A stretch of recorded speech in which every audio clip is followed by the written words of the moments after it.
Stampers, Diane Dimich here with DDStamps.com, and today I'm here to show you how I did this card. This is a great use of the oh so succulent framelits with a little bit of ink, so I can show you how to make it look like a real succulent. Anyway, let's get started. So what I used is, I'm using some of the Sweet Sugar Plum cardstock, and this was a full 8.5 by 11 sheet. I cut it 5.5 and score it 4 1/4, and that gives me my card base. I'm using a piece of the designer paper, oh so succulent designer paper, and this is great. It's got the gingham on the one side and then the flowers on the other, and you can see I just used that same paper. But I wanted to show you the rest of the paper because it's absolutely gorgeous, and it's one of those items that's retiring from the Stampin' Up! Catalog, the Occasions catalog, and this paper happens to be on sale, and it's a great deal. So I love this paper. You can see all the various colors you get. It looks great with Calypso Coral and the Sweet Sugar Plum, Old Olive, Mint Macaron. So it's got a lot of great colors in it. That's the paper that I'm using. And I'm going to use the stamp set, which is also a good deal on sale. Oh so Succulent stamp set is on sale, and then the framelits that coordinate with it are on sale. And actually this is a better deal than purchasing the bundle because they're all at a fairly big discount. So I will link that into the video or down below in the descriptions, just so you know. Okay, so to get started, I'm going to take my Big Shot. I'll bring that in first.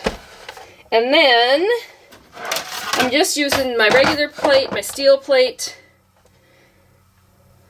some Mint Macaron cardstock. I got a couple of scraps here that I had sitting around. And then I'm going to take 5 of the dies that are flowers from that die set. I'll just lay these out, run them through the Big Shot.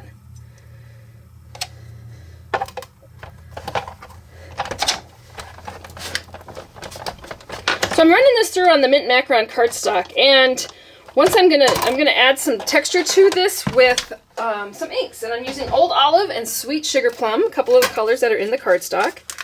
I'll go ahead and pull these out.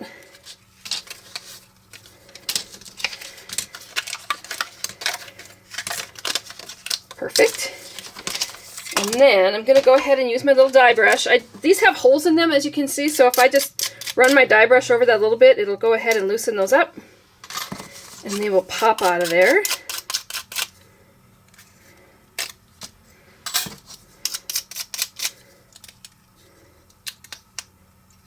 Oop, there we go.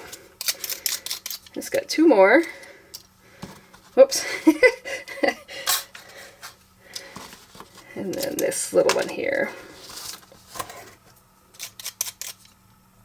Perfect.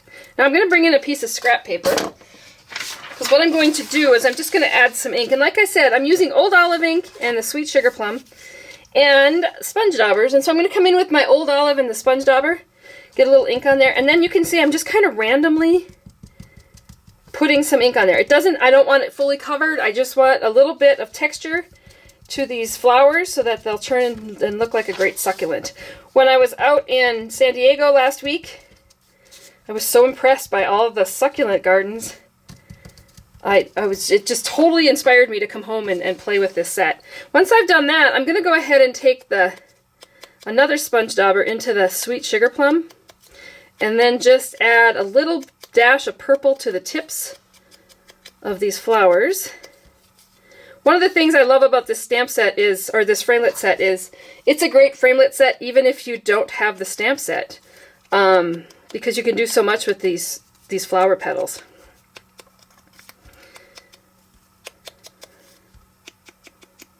This was one of those stamps or framelits that I looked at and thought, oh, that's a lot of work. But then when I started to put together a flower, I thought, oh my gosh, they actually go together fairly quickly.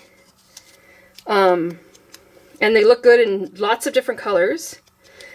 And, you know, some of the framelits in there do have matching, from the stamp set, to have matching framelits that go with the stamp set. Okay, so once I've got my tips Sweet Sugar Plum, I'm going to just go ahead and take some dimensionals. Just need a couple here. I'm going to put a dimensional in there, and then add the flower, and then another dimensional, and add the next biggest flower. Oh, shoot! I actually was going to do use a bone folder on those. Probably easier to do it if you haven't put it together, but if you just take your bone folder So I'm going to go around the back layer and fold them, just put a little curl to them so that it curls back a little bit. This really adds a lot of dimension. Then I'm going to do the second layer the same way, and this is the layer that it would be easier to do if it wasn't already attached, but it'll still work.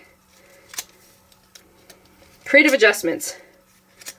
And then the last layer, I'm actually going to make them go fold up. And again, this would have been easier to do without having it put together, but it is what it is, so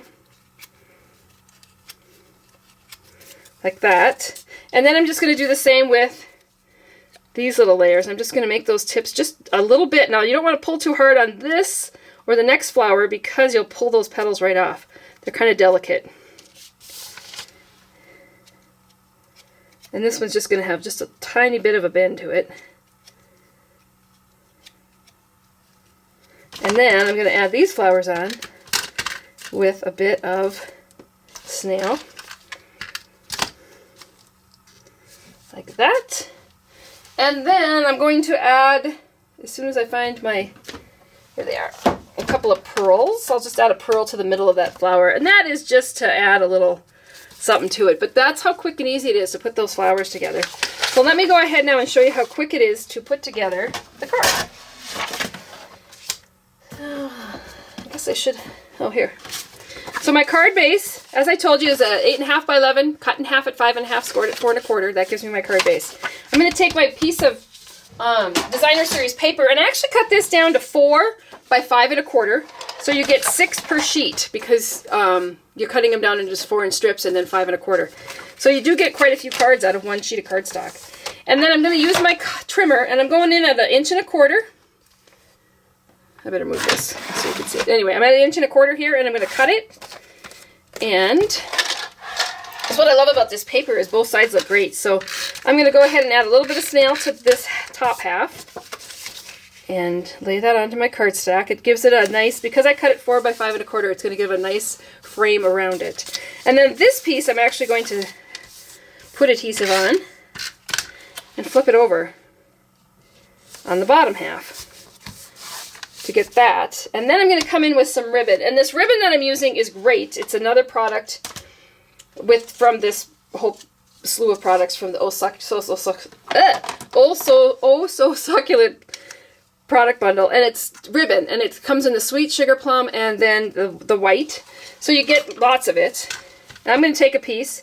I'm going to tie this in a knot. And because I'm going to tie it in a knot, I'm going to do 3 lengths of my card. So 1, 2, 3, and that will give me plenty of ribbon to tie it in a knot. If I were going to go in a bow, as I've told you in the past, I would go ahead and do 4 lengths of your card, and then you'll have enough to tie a nice bow. Just a quick tip there. Bring that loop around and bring this one through, and then when I go to pull on this knot, I only want to pull on one tail. And if I only pull one tail, I'll get a knot that, you can see how that sits straight up, it's not twisted, and it's nice and flat. That's how you want to tie them. Just pull that one tail